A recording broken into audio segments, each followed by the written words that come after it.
Well, you're all fresh from the break and ready to go again. I just want to make one announcement, if I could. Usually we have on our website the podcasts of all of these programs, but due to a technical glitch, we probably won't have them up until after April 1st, but I'm sure you're all eager to get a second round of everything you've had today. Today it is my privilege to introduce Russell McClintock, who's the author of Decision for War. Russell was up here last year as the winner of our dissertation prize, and because of the fact that it's divided between the ALA in Springfield and the ALI here, and I was under a bit of wrath because Tom Schwartz had the privilege of making the award last year. I don't think Russell even knew that he was getting his $5,000 still after the fact, but I'm sure you were happy with the news when you got it. Russell has earned his PhD in U.S. history from Clark University and now teaches at St. John's High School in Shrewsbury, Massachusetts. And he's going to talk about his book, and in this first major study in over 50 years of how the North handled the secession crisis, Russell McClintock follows the decision-making process to the one man who could ultimately make the call, Lincoln. And I might say that our distinguished ALI director, Bill Harris, William C. Harris, who's the author of Lincoln's Rise to the Presidency, said, McClintock fills an important gap in our understanding of the secession winter of 1860-61 and the beginning of the Civil War. He goes beyond the focus of other scholars on Republicans and demonstrates the importance of all Northern political elements in this crisis. In the process, he skillfully reminds us of the centrality of politics and political leaders.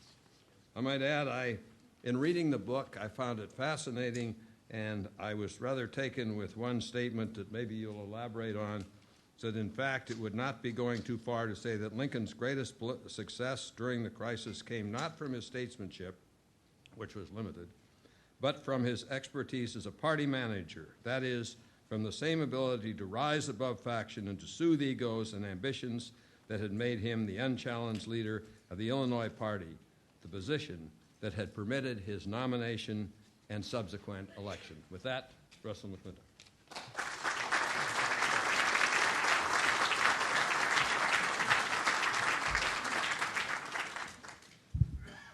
Thank you very much for that lovely introduction. And yes, I can say that it was an exceedingly nice surprise to find out that there was, in fact, more than just a certificate, which was worth coming down here from Massachusetts in itself, just for the honor. So that was a nice bonus. What I would like to actually do, first of all, I'm sorry that Mr. Lerman had to leave, because I really wanted to thank him for, first of all, as Bob did earlier, underwriting the prize itself, which, as I said, was extremely welcome. But also I had also received a Gilder Lerman Fellowship in the course of my research, and just for his support of historical scholarship more broadly. As a scholar, I certainly appreciate it, but also as a high school teacher. The Gilder Lerman Center, and especially their website, has an enormous amount of resources for middle and high school teachers, and from both aspects. I'd like to thank him. I would also, actually before I dive into this, like to thank, there you are, Michael Burlingame, just for his contributions in general. The number of books that Professor Burlingame has put out over the last, I don't know when you started putting them out, 15 years or so, the collections of primary sources which he was talking about, which simply were not available, which most people did not know existed, and including some that people did know existed. For example, we finally have a trustworthy version of John Hay's diary, which is invaluable. And those are the kind of things that make research so much easier, and put resources in the hands of people who might not be able to get them, even if they did know about them otherwise. So thank you very much. I would also like to thank James Oakes, as I'm standing here thanking people, for giving me as you'll see in a minute, the introduction to my talk. I would also like to point out that he stole a couple of my quotations, and And I'm not very happy with him. Big jerk. Okay, when I realized that I would be last and going in the afternoon, I thought, oh, well, I don't know about that. I certainly don't want to appear, the afterthought. And then I thought, well, no, I think I'm looking at this all wrong. And so I want to thank all of the presenters today for doing a fine job as my opening act.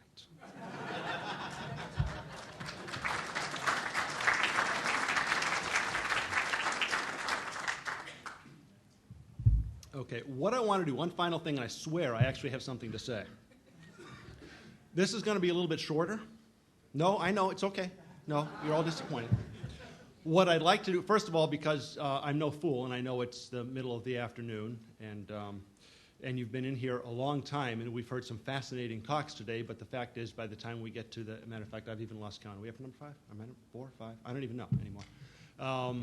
The attention span tends to get less. As someone who teaches 14 to 17-year-olds on a daily basis, I understand that you need to do things a little bit differently in the afternoon from what you did earlier.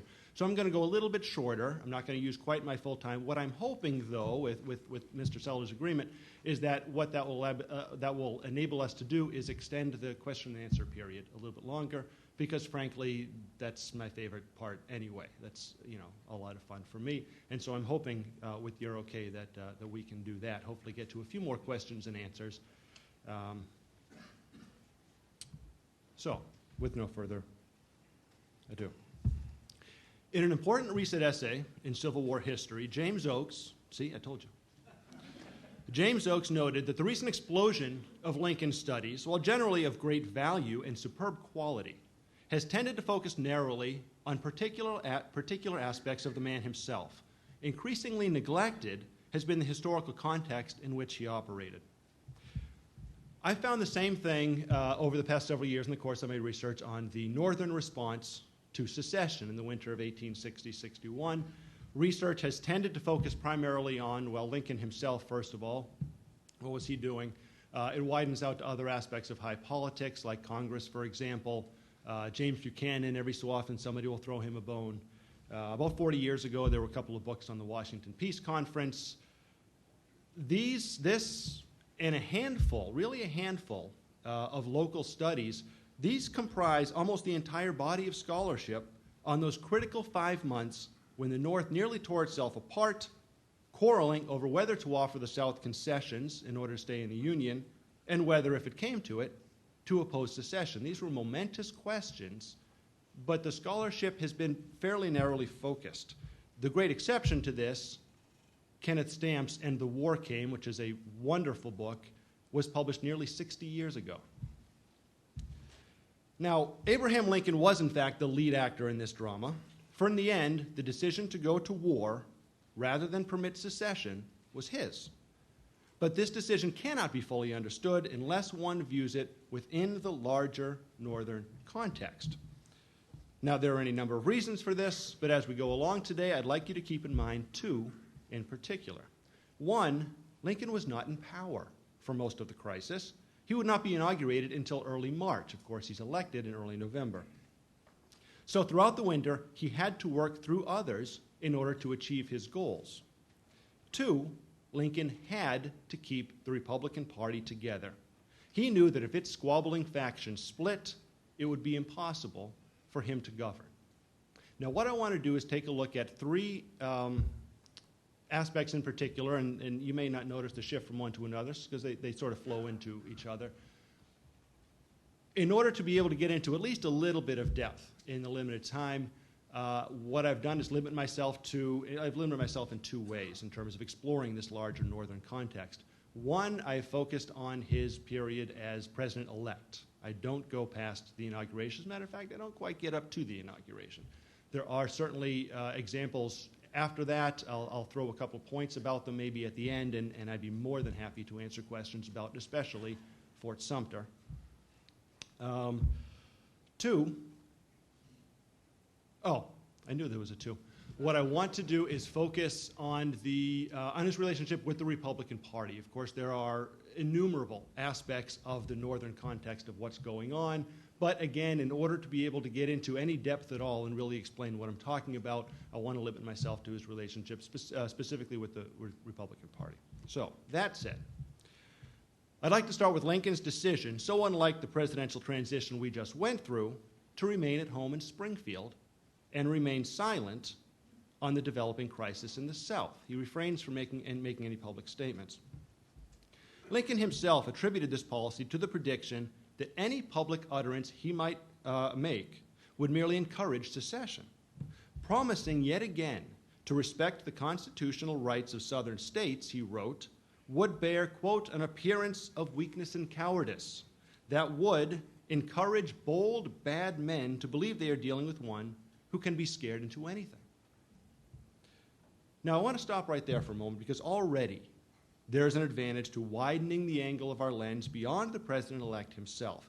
If we take a look at what other Republicans were saying on this subject, we very quickly find that both rank and file and party leadership were virtually entirely in agreement with Lincoln as to both the policy of not making any public statements and the reasoning behind it. I'll give you just a couple of examples. A letter from a Mr. J.H. Wigand of Columbus, Ohio, was typical of a massive volume of letters that Lincoln was receiving and, for that matter, that Republicans were exchanging among themselves. Mr. Wigand writes, "For heaven's sake, do not be guilty of such a piece of flunkyism," as making a public statement.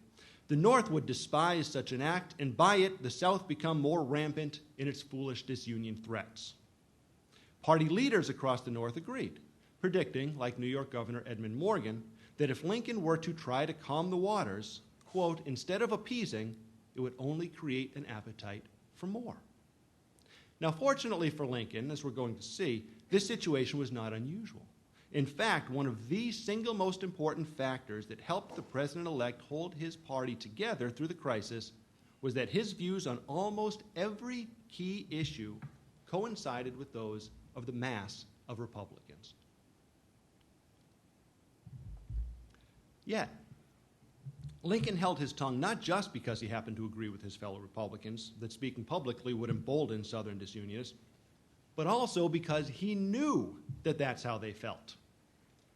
He also knew that Northern Democrats were already demanding Republican concessions to appease the South. Lincoln feared that speaking publicly would create an impression among both groups that he was afraid of secessionist threats, which would demoralize Republicans and encourage the demands of Democrats.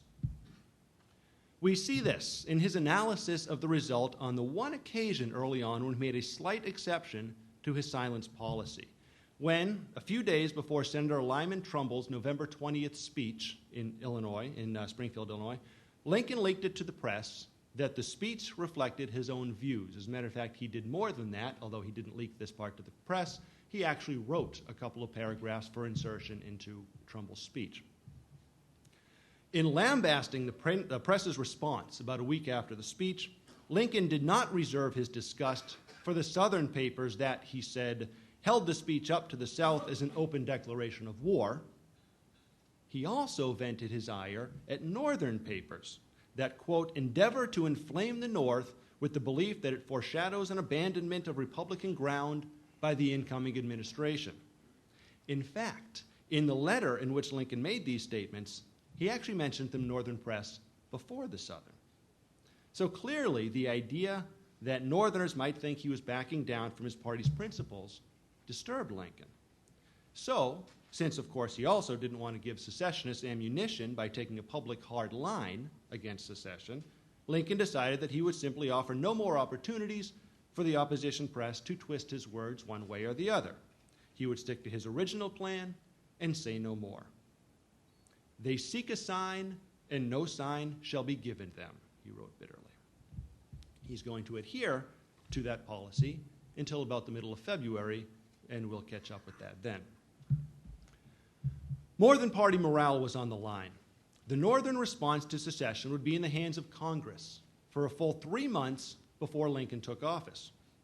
And if Republican congressmen believed that the president-elect was willing to concede party principle in the face of Southern threats, some of them at least would be more likely to work with the Democrats and Southerners for a compromise.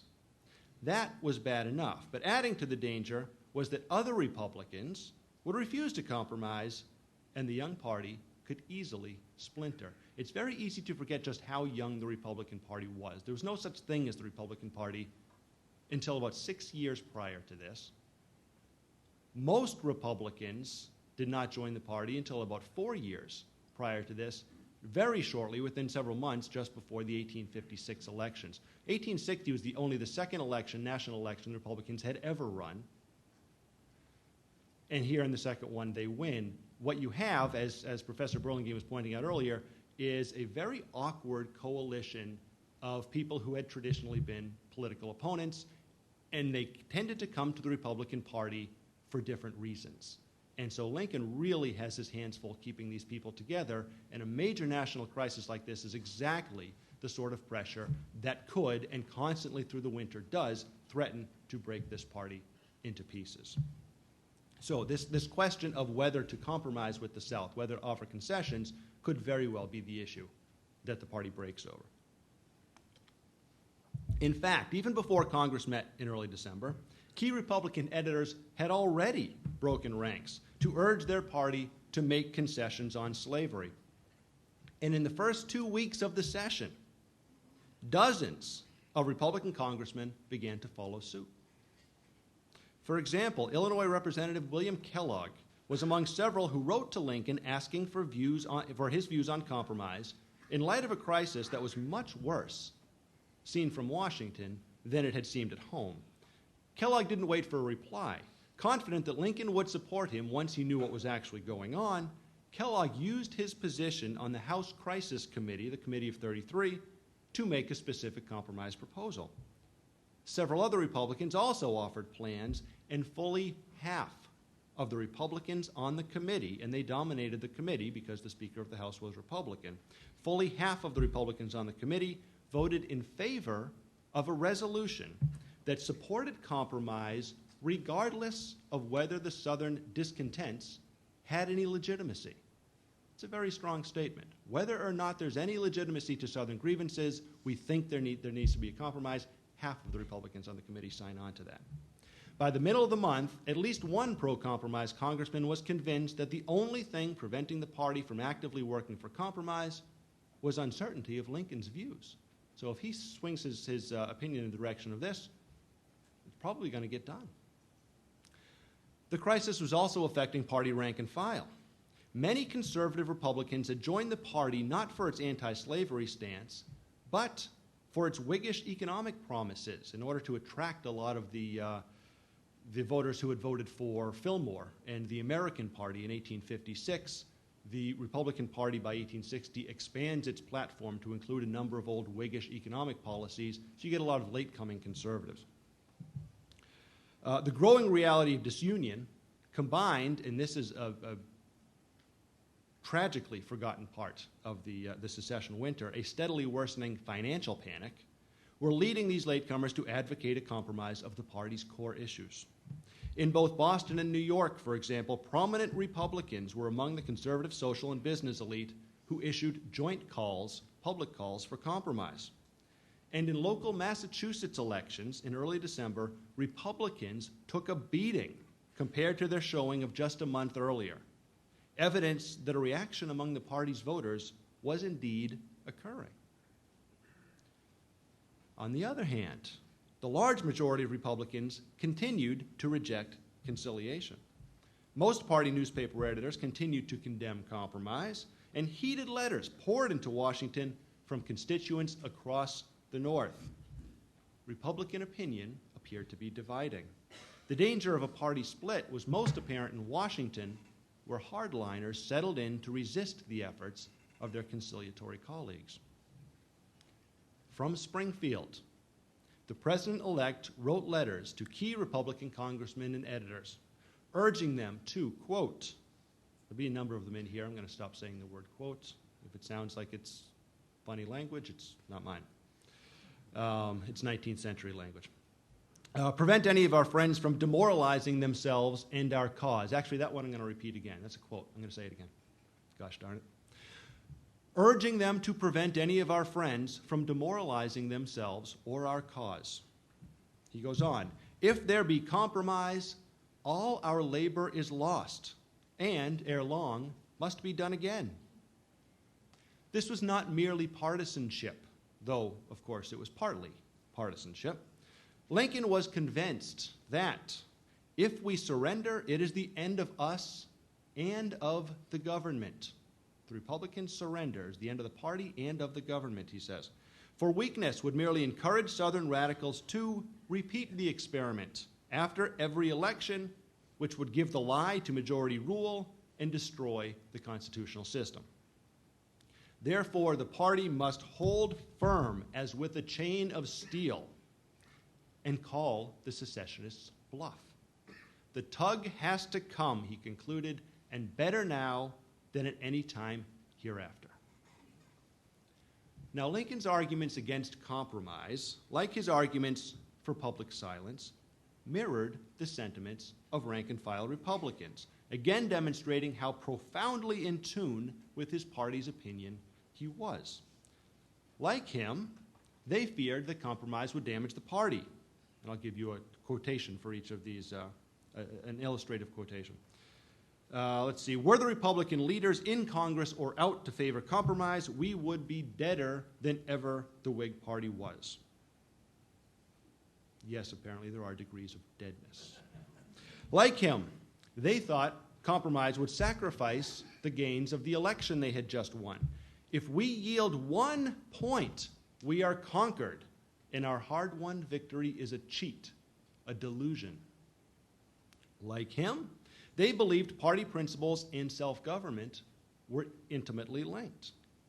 The perpetuity of free institutions depend upon the firmness of the Republican Party and its representatives now assembled in Washington.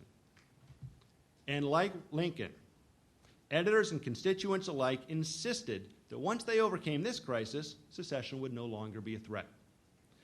We will have to face the music of secession sooner or later, and may we not just as well face it now as at any other time.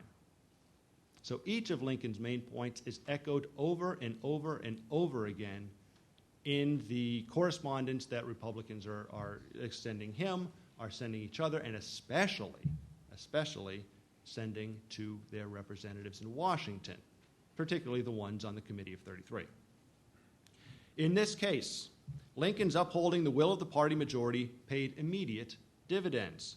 For the combination of his behind-the-scenes intervention and the rank-and-file backlash against conciliation had a swift effect. Let's return to William Kellogg, who did an abrupt about-face immediately upon receiving Lincoln's letter, and after that opposed every single compromise proposition offered.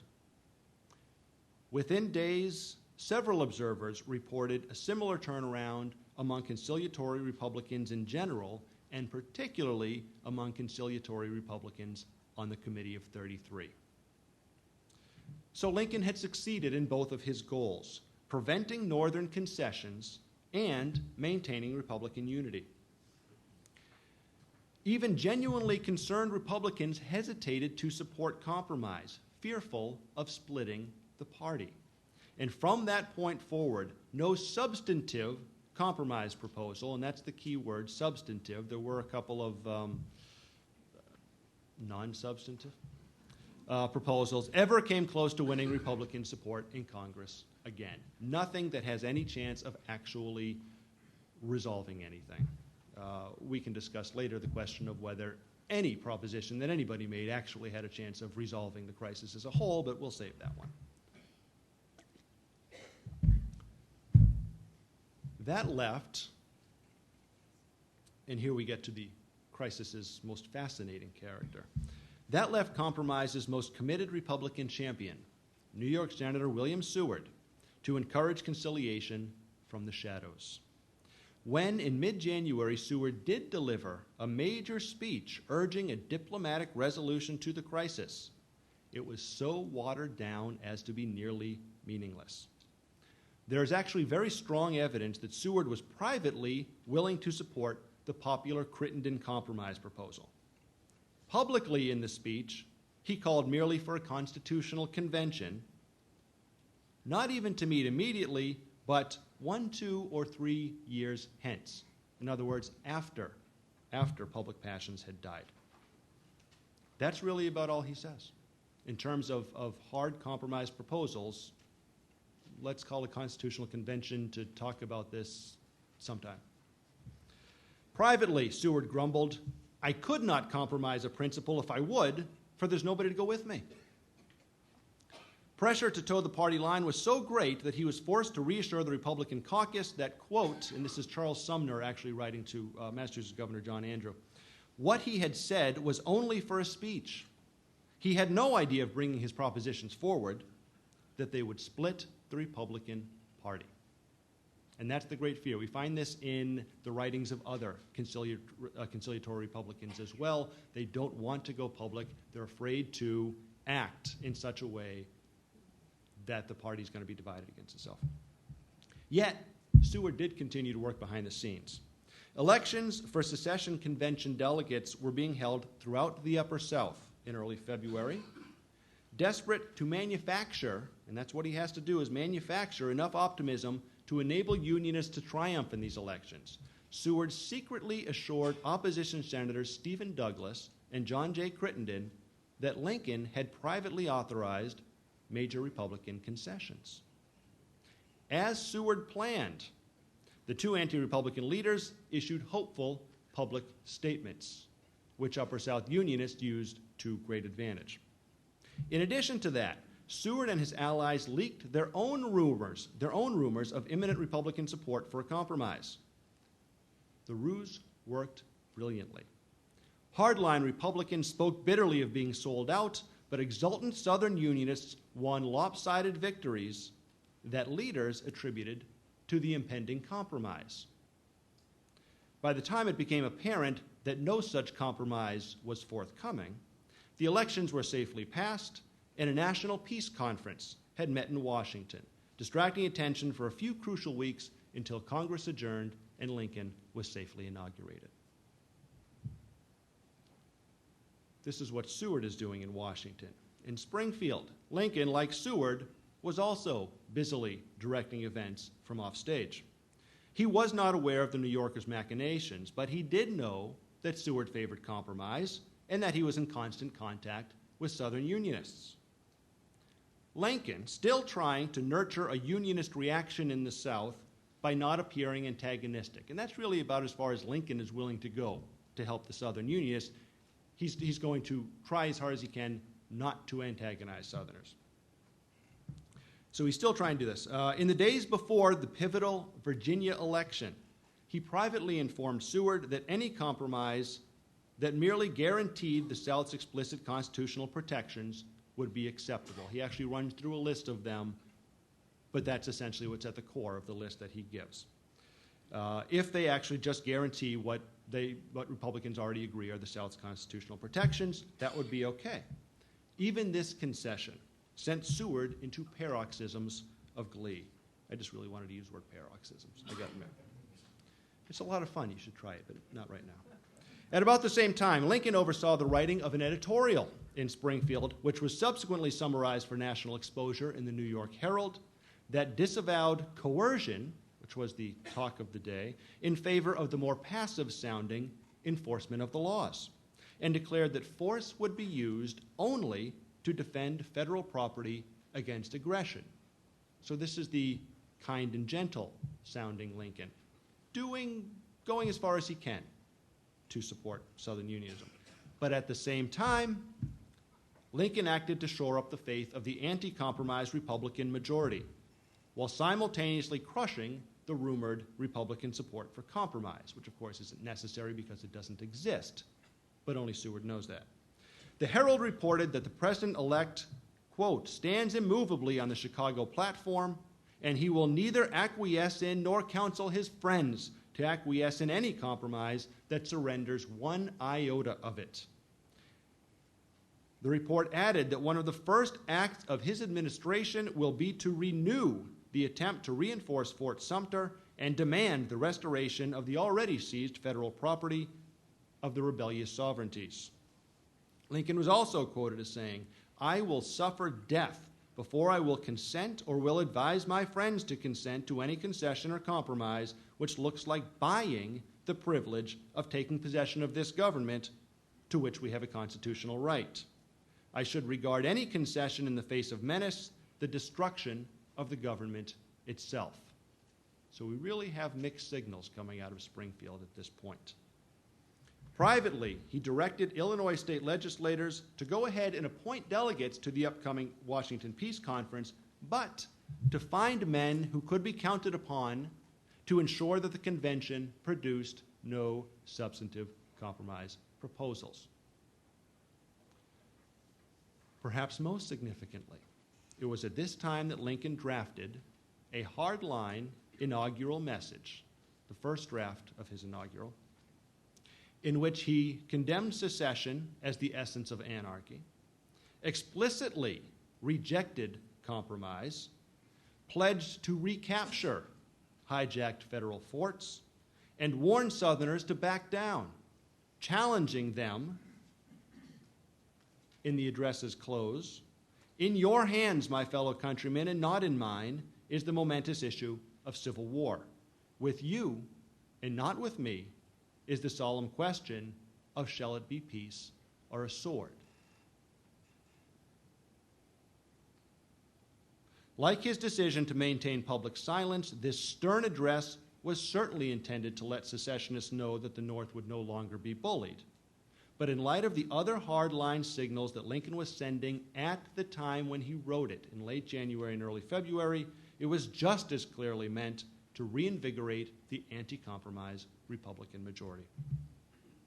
And it was the second of these considerations that led Lincoln to break in mid-February his long public silence.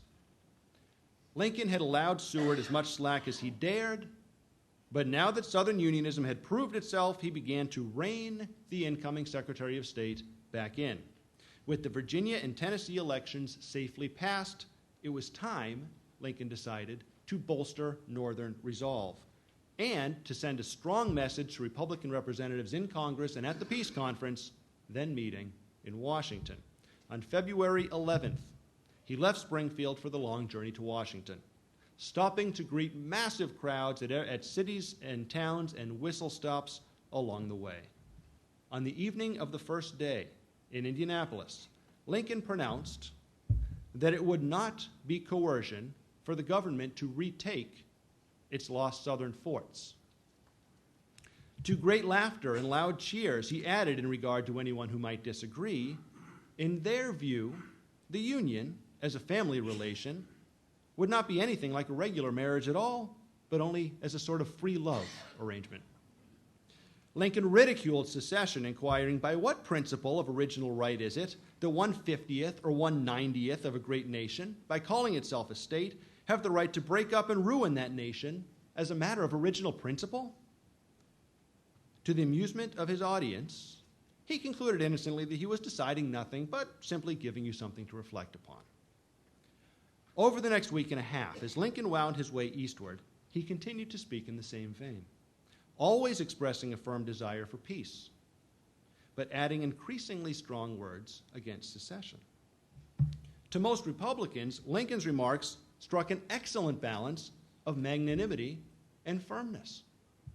To the ears of Southern Unionists and Northern conciliationists, however, Lincoln's frequent wishes for peace and promises not to interfere with the rights of states were lost behind his flippant dismissal of Southern concerns. At Pittsburgh, he asserted, notwithstanding the trouble across the river, there is really no crisis, springing from anything in the government itself. In plain words, there really is no crisis except an artificial one, such a one as may be gotten up at any time by designing politicians. The following day at Cleveland, he added, have they not all their rights now as they have ever had? What then is the matter with them? Why all this excitement? Why all these complaints? As I said before, this crisis is all artificial. Let it alone, and it will go down of itself. Apparently, you had to be a 19th century listener to get that one because there was tremendous laughter, according to the newspaper. If you think about it, you hear the laughter, you go back and read it, there's a nice little image there, and I'll let you pick up that yourself. At Trenton, New Jersey, the president-elect introduced a powerful new theme, as we heard earlier from Professor Oakes, who stole it from me. But I'm going to repeat it anyway, because it's a very powerful statement. And in this context, I think it illustrates the point. I shall do all that may be in my power to promote a peaceful settlement of all our difficulties. The man does not live who is more devoted to peace than I am. This statement got great cheers. But it may be necessary to put the foot down firmly. And again, I'll repeat the editorial remarks. According to the Tribune reporter who recorded the speech, here the audience broke out into cheers so loud and long that for some moments it was impossible to hear Mr. Lincoln's voice. The next day in Independence Hall, Philadelphia, Lincoln reiterated the Republican rationale for the use of force. There will be no bloodshed unless it be forced upon the government. The government will not use force unless force is used against it. Conciliationists cringed, wondering why he felt the need to bring up force at all. Why did he bring it up? Why did he break his silence at all on this long journey to Washington? At that point in the crisis, there was no reason to show a strong face to secessionists. The Deep South had already proven that they had not been bluffing. They had seceded and were right then, at that moment, in the process of forging a permanent government. Threats and ridicule from Lincoln would only strengthen their resolve. Nor was his goal to encourage unionism in the Upper South. Had it been, he would have confined his remarks to the bland expressions of peaceful intentions and vague sentiments of unionism that made up the bulk of his speeches on the road. No, Lincoln's primary audience was the North. That meant the people physically before him in the endless cheering crowds and a great many readers just like them at home, Northerners, mainly Republicans, who had suffered long months of uncertainty and fear and needed reassurance that they had a government that intended to stand up to treason. And it also meant the politicians in Washington, especially Republicans who had strayed from the party line. Whether in Congress or in the Peace Conference, both of which were frantically debating compromise proposals as Congress's last week slipped away, they needed to know that an incoming president was a moderate and not a war hawk, but that he was firmly in the hardliners' camp. And so, just 3 weeks before his lengthy public silence would have ended anyway with his inaugural address, Lincoln decided that he could wait no longer. At that moment, his party demanded a more active leadership, and the large unionist majorities in Virginia and the Upper South states convinced him that he could finally afford to provide it. 3 years, and many thousands of deaths later, Lincoln wrote plaintively, "I claim not to have controlled events, but confess plainly that events have controlled me." Now, most historians today dismiss this as at best an exaggeration. It is actually in recent years, as more scholars begin examining Lincoln's religious views, has come under more and more examination in that regard, this fatalism. But nevertheless, most historians do not look at Lincoln as passive. It was perhaps more true during his months as president-elect than at any other time.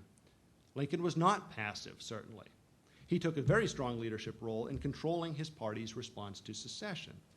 But throughout the winter, the actions he took were dictated by the actions of others and by the rapid, often unpredictable flow of the crisis.